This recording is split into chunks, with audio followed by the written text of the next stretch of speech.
Right, so the Labour Party's win in Selby and Ainsty has been overshadowed somewhat by attacks on the winning candidate, Keir Mather, from some quarters based on his age. Well, he's 25, so he's old enough to vote, and to my mind, if you're old enough to vote, then you should be old enough to stand to win other people's votes, surely. At least he has been elected, after all, unlike Baroness Charlotte Owen of Alderley Edge, for example, just 4 years older than Mather, now the youngest life peer ever put into the House of Lords, seemingly for services to Boris Johnson in providing maternity cover for another one of his staff. Won't someone think of poor Nadine Dorries at this traumatic and difficult time? Is she still begging to get on Liz Truss's honours list, or has she given up yet? She gave up being an MP ages ago, if only she would make it official. Anyway, investigations into the new Baroness are apparently blocked by super-injunction, and the fact she bears more than a passing resemblance to Boris Johnson himself has led to speculation being rife. I dare say the truth will eventually win out. Has anyone actually thought to obtain her birth certificate yet? Those are public records, after all. Anyway, back to Keir Mather. It's not his age that people should have beef with, given he's been elected, because age has nothing to do with being a Starmerite stooge. They come in all shapes and sizes and at any age. At the end of the day, this is what people should be focusing on. At 25, he certainly would, imagine, lack some life experience. Well, I'll come back to the experience he does have in a moment. You may figure that experience out in the real world should be a bonus to any prospective parliamentary candidate, but more so in the fact this young man got selected when certainly more experienced people did not. Take Mish Rahman, a member of Labour's own National Executive Committee, getting turned down, for example. A guy who has literally sat on other selection panels for other candidacies, yet can't get selected himself. Worse, he knew he wouldn't either. McGuinness, the trade unionist in Wales, who couldn't get on the long list for Bangor and Aberconwy, yet a councillor from Croydon, who is on at least 3 other lists, now could. Look at every Labour MP who has suffered deselection removal from their candidacy due to boundary changes. Weird how they all seem to be left-wingers, isn't it? What a coincidence. What gets you elected these days isn't so much what you know, but who you know, and Mather's backstory covers both.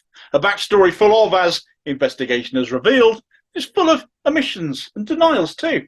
Mather went to private school for a start, Hymers College, which for a full 11-year education cost just over £138,000. His comms team tried to drag Evolve Politics for exposing this little fact, and little wonder when Labour MPs tend to go to great pains to advertise their working class credentials. How often have you heard Starmer go, "My father was a toolmaker, my mother was a nurse," for instance? Labour MPs know it's damaging to be seen as something other than from working class stocks, more so when you consider just 7% of the population are privately educated, yet 30% of MPs are. You expect this stat from the Tories, not from Labour. Trouble is, Labour have become more and more elitist as time has gone on, and the more elitist representatives we have in Parliament, well, the less representative Parliament ends up being. The next port of call, of course, for your average MP is Oxbridge these days, of course, and Mather headed to Oxford on a scholarship, no less. Political leadership scholarship to the Blavatnik School of Government at Oxford, indeed. So a career in politics beckoned, clearly. Whilst at university, he did indeed find himself work in the political world, working for the then former Tory MP Matthew Parris, who has been singing his praises in his Times column last week. When was the last time you saw Tory boy Parris praise a Labour MP? Why indeed did Mather opt to work for a former Tory politician at that if he was Labour? Well, given Mather had kept this quiet as well and was only uncovered by a more investigative journalism, I guess he won't be telling us anytime soon. Parris in his column said, "We need more Keirs like this one." But I couldn't possibly agree with that. His world of work experience beyond his privileged education consists of having worked as a researcher for Starmerite minion Wes Streeting, and then a brief stint working for the CBI, the Confederation of British Industry, which is not so much for the workers, but for the bosses. So he got elected. It's done now, isn't it? Upon election, he was interviewed quickly on the main story affecting Starmer on the day at the time, which was Starmer, aka Sir Kid Starmer, going back on his word over the 2-child benefit cap. What would he know with his background really as to how this would affect ordinary people's lives? So it's hardly a surprise that he said in response to being asked if he supported a Labour government going back on this policy. "I'd support the Labour government in that policy," he said. "I think we're going to inherit an absolute economic mess from the Conservatives when we take power. We're going to have to make extremely difficult decisions once we do, and I support the Labour government in doing so." Good little Starmer drone. Just like they told you. He read it out like it was scripted in a voice that makes him sound like David Beckham swallowed a full can of helium. This is why he got picked. This is why he got put to stand in a seat Labour had a solid chance of winning, because Starmer wants more yes men.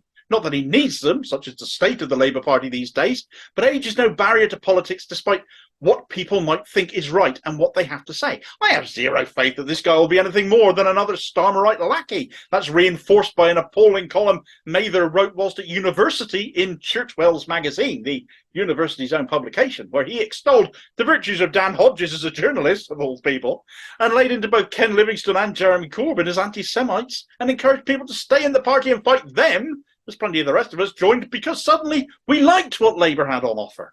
Mather didn't like that. His and Starmer's faction are back in charge, and frankly, they can have it now.